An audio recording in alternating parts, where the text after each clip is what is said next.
Hi everybody, I'm just some guy, and today I'm going to talk about... Wait, what is that? What's that smell? I smell bullshit. Oh, no wonder.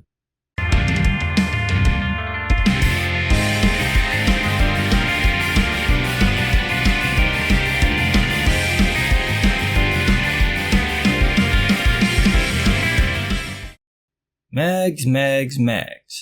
Magdalene Visaggio, the only person working in the industry who literally doesn't know when to shut the fuck up. I know this sounds like I'm being mean, but I'm not. You have to learn when to bite your tongue. You just have to. You can't say everything that pops into your head, and you damn sure shouldn't tweet about it because people like me are gonna screen cap it and talk about you. So Mags was part of the far-left cabal that attacked the Jawbreakers comics once Antarctic Press decided to publish it. I don't know what she might have done behind the scenes, but on Twitter, once Big Brother signaled the 2 minutes hate, Mags was out there like it was a hater's ball. Everybody knows by now that after Mark Waid got involved, Antarctic Press dropped Jawbreakers due to all the pressure. Now, the far-left took this as a win. It's not, because the book is still coming out. Is going to be self-published through Diversity in Comics' upcoming comic book company. See what you guys did there? It'd be a shame if prominent conservatives backed him, which is likely going to happen. And of course, everybody who funded his campaign will get their books.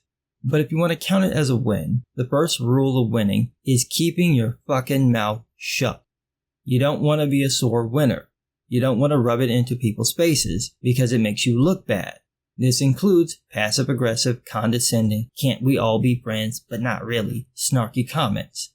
This makes you look like an ass. So of course, in comes Magdalene Visaggio. And complete with the typical SJW bullshit. They pick a fight, try to blacklist or boot out somebody, and then they pretend they welcome everyone. Mag says this: "Comics isn't a club, it's a community. And it's a very welcoming community too.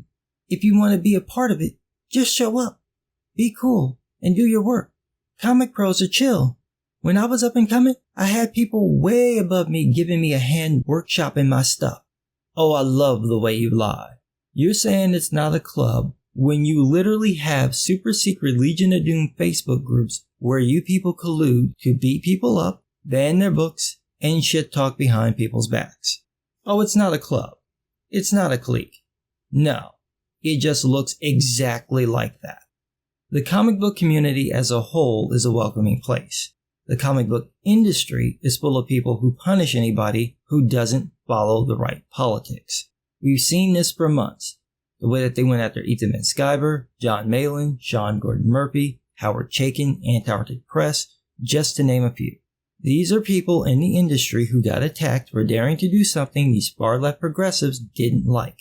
With Chaykin, he's one of them and was making their actual point, and they attacked him for it. So cut the bullshit, Mags. Y'all are a club, which is a community by the way, and y'all are full of bigoted, hate-mongering, sycophantic hypocrites. But Mags goes on. If you want to be in the community, all you have to do is participate in good faith. Okay, whenever you hear anybody say, you just have to participate in good faith, what they actually mean is, do what I say. There has never been a single person who uttered the words good faith in good faith when talking about a community. Never happened. Anytime somebody says this, they're gatekeeping and trying to cover it. You see feminists do this with male rape and domestic violence victims. You see this with race hustlers. You see this with GLBT activists. You see this with religious fundamentalists. You see this with damn near any ideological movement. It's all about control. And that's evident by the way it's worded. Look at it. If you want to be in the community, that's a fucking condition. I thought everybody was welcome, but no. There's a rule people have to follow to get into this very welcoming bullshit clique. I don't want to be a part of your group. You're not nice people. You're backstabbers, liars, and that thing Tom Cruise couldn't believe existed. What was the word? Oh, right. Assholes. So then Mags decides to name drop, literally in the middle of the bullshit let's be friends, and ruins the argument. She says, I remember in particular, I barely knew Gail, but I was struggling with the script, and I liked what she did. This was 2015, so I just DM'd her and asked for help. and she gave me advice that broke open the entire scene. Transition. You've got no hope, Brian. Your only chance is to buy a wig and learn to sashay. I know it's wrong. But in the words of Goku, I saw an opening. But seriously, what did Gail say to you, Mags? What's the point of it? It's the 5th time I tried to do it. Why would you tell anyone that? Gail read your script and went, what's the point? You keep that shit secret. And Gail was right. Too bad you didn't follow her advice. I read Kim and Kim. There's no point thematically or plot-wise. I read better work from first-year college students. The writing in that book is terrible and you know it. And it's terrible because you didn't follow anyone's advice. You did what you wanted because you knew that you could flaunt your identity politics to cover up your poor work. But it gets better. And Brian Edward Hill and X-Top did script reviews on Kim and Kim #1, really helping me tighten it up. It must have been one hell of a clusterfuck before because the printed book is a hot fucking mess. Seriously, I know you got the Eisner nomination, but we all know you didn't earn that. It was given to you because you transitioned. We all know this, so stop acting like you're this uber-talented, mega-successful writer trying to help the little guy. The only people who've read your books, certainly the only ones who bought them, are the people who critique them. Check your ego.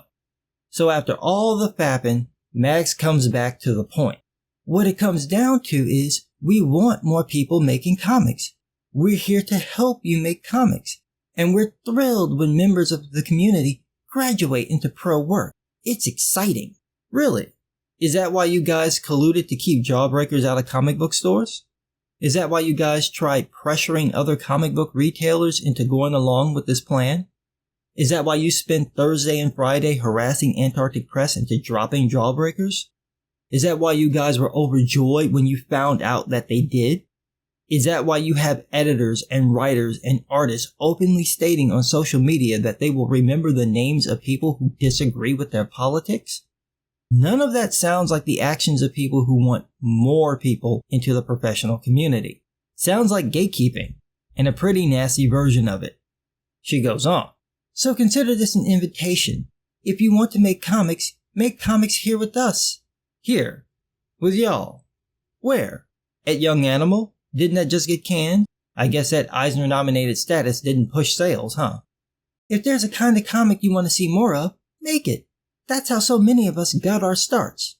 Let's be real. The way most of you got your starts was by knowing the right person. I know folks who work in the industry and the bare minimum time it takes to break in is 10 years. This is people making comics, working the convention circuit, building connections for a fucking decade. Talent and skill is at best secondary when it comes to breaking into the industry. Let me give you a quick example. Jeffrey Lemire is a better writer than you, Mags, and it still took him about 10 years and 6 or 7 indie projects before DC would hire him. It took you all of a year after you transitioned. So cut the shit. It's all about who you know, or in your case, having the right identity. If you hadn't transitioned, you wouldn't be working with DC Comics, and you know it.